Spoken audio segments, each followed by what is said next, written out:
Is that at least many investors are not only confident in the technological success of AI, but in its positive economic impact, and that they will be able to appropriate a sufficiently large fraction of these returns to provide ample rewards for their investments. Each of these assumptions, I think, is flawed. Assume, for instance, that AI is technologically successful in a relevant time frame and has a positive economic impact on the economy. Stock market values presume lack of competition, so firms can appropriate monopoly profits, implying consumers and the rest of the economy will get much less. With competition, of course, profits are driven down to zero. With fierce competition, all the way down. We are, so far, seeing remarkably strong competition, including from firms in the United States exploring a range of business models. But there's also robust competition from China. If we don't close ourselves off from China, evidence to date strongly suggests that there will be sufficient competition that even if the technology proves as revolutionary as its advocates hope, with all the positive benefits on the economy that the advocates hope, there will be massive stock market losses with macroeconomic consequences.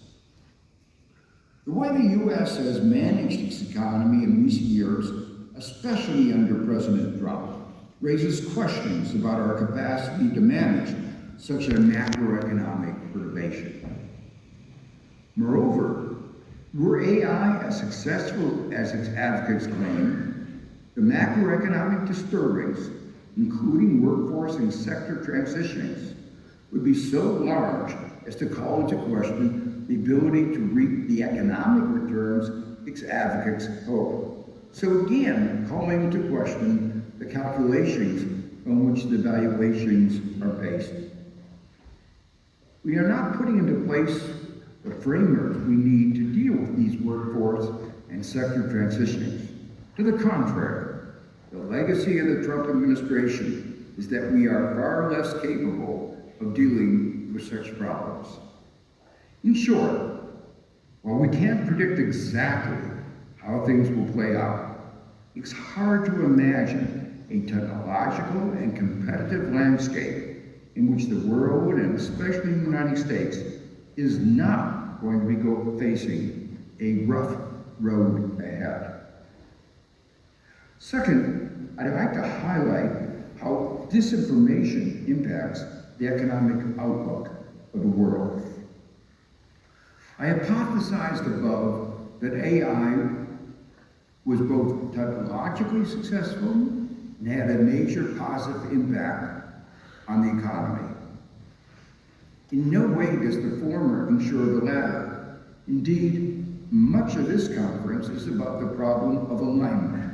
The advances being pursued in AI do not lead, to rephrase Adam Smith, as if by an invisible hand to the well-being of society. Quite the contrary. In my own research with Max Ventura, we show how, without the appropriate legal and regulatory structure, the advances in the capabilities of analyzing and transmitting data may actually lead to a worsened information ecosystem and accordingly a more poorly performing economy and society. Currently, we do not have the legal and regulatory framework that ensures or even makes it likely that AI will be a benefit to our society. There is a battle going on right now in which this convening is so central. Should we just let markets rip, or should we try to create a legal and regulatory framework in which AI is more likely to be a benefit to our society? And finally, I want to mention how the lack of the international standards and appropriate legal and regulatory frameworks impact business and consumer confidence. Still another source of deep uncertainty in an already turbulent world. economic volatility with potentially large and long-standing political consequences.